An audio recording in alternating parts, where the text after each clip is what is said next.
అప్పుడే సూర్యుడు మబ్బులు చీల్చుకొని ఉదయిస్తున్నాడు. ఉదయం వేళ అంత ప్రశాంతమైన వాతావరణం నెలకొంది. కానీ ఇంతలోనే ఏదో తెలియని అలజడి. భూమి కంపిస్తోంది, ఇల్లు ఊగిపోయాయి.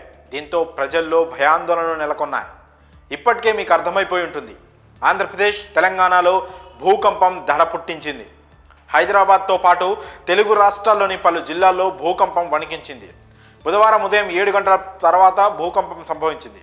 ఇంట్లోని వస్తువులు కింద పడడంతో ప్రజలు ప్రాణ భయంతో వణికిపోయారు. భూకంపం రాగానే ప్రజలు ఇళ్ల నుంచి బయటకు పరుగులు తీశారు. నేషనల్ సెంటర్ ఫర్ సిస్మోలాజీ ప్రకారం తెలంగాణలోని ములుగు జిల్లాలో 5.3 తీవ్రతతో భూకంపం సంభవించింది. మేడారానికి దగ్గరలోనే భూకంప కేంద్రం ఉంది. ఇది భూమికి 35 నుంచి 40 కిలోమీటర్ల లోతులో రావడం వల్లే భూ ప్రకంపనలు తక్కువగా ఉన్నాయని సంబంధిత అధికారులు వెల్లడిస్తున్నారు. కాగా ఇవాళ సంభవించిన భూకంపం వల్ల ఎలాంటి ప్రాణ ఆస్తి నష్టాలు జరగకపోవడంతో అంతా ఊపిరి పీల్చుకున్నారు. పలు సెకండ్ల పాటు భూమి కంపించడంతో ప్రజలు ప్రాణాలు అరచేతిలో పెట్టుకొని బిక్కుబిక్కుమంటూ గడిపారు. ఇల్లు అపార్ట్మెంట్లలో ఉన్న జనం ఒక్కసారిగా ఉలిక్కిపడి బయటికి పరుగులు తీశారు.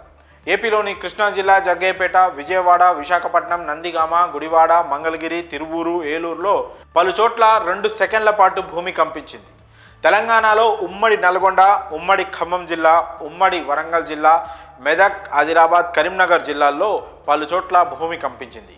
హైదరాబాద్లోని పలు చోట్ల 2 సెకండ్ల పాటు భూమి కంపించింది. అయితే ఈ భూకంపాలు రావడానికి అనేక కారణాలు ఉన్నాయి.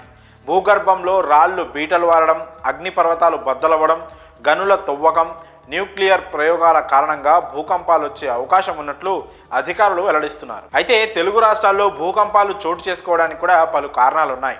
అవేంటో ఇప్పుడు చూద్దాం. సెప్టెంబర్ నెలలో మేడారం దగ్గరలోని అటవీ ప్రాంతంలో వేల సంఖ్యలో చెట్లు కూలిపోయిన విషయం తెలిసిందే. కుండపోత వర్షం, గాలులు వీయడంతో వృక్షాలు నేలమట్టమయ్యాయి. దీనికి గల కారణం భూమి లోపలి పొరలు మెత్తబడడం, వాతావరణంలో పెను మార్పులు చోటు చేసుకోవడమే అంటున్నారు నిపుణులు. మరో కారణం ఏంటంటే సింగరేణి గనుల తవ్వకం. దీనివల్ల భూ అంతర్గర్భంలో మెత్తదనం ఎక్కువగా ఉంటుంది. దీనివల్ల భూకంప తరంగాలు వేగంగా వ్యాపించేందుకు అనుకూల పరిస్థితులు భూమిలో ఏర్పడ్డాయి.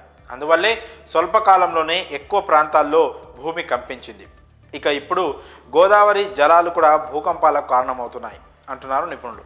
గోదావరి జలాలు ఉన్న అన్ని చోట్ల భూమి కంపించింది. గోదావరి జలాల వల్ల భూమిలో గట్టిదనం పోయి భూమి కదలికలకు అనుకూల పరిస్థితులు ఏర్పడుతున్నాయని నిపుణులు అంచనా వేస్తున్నారు.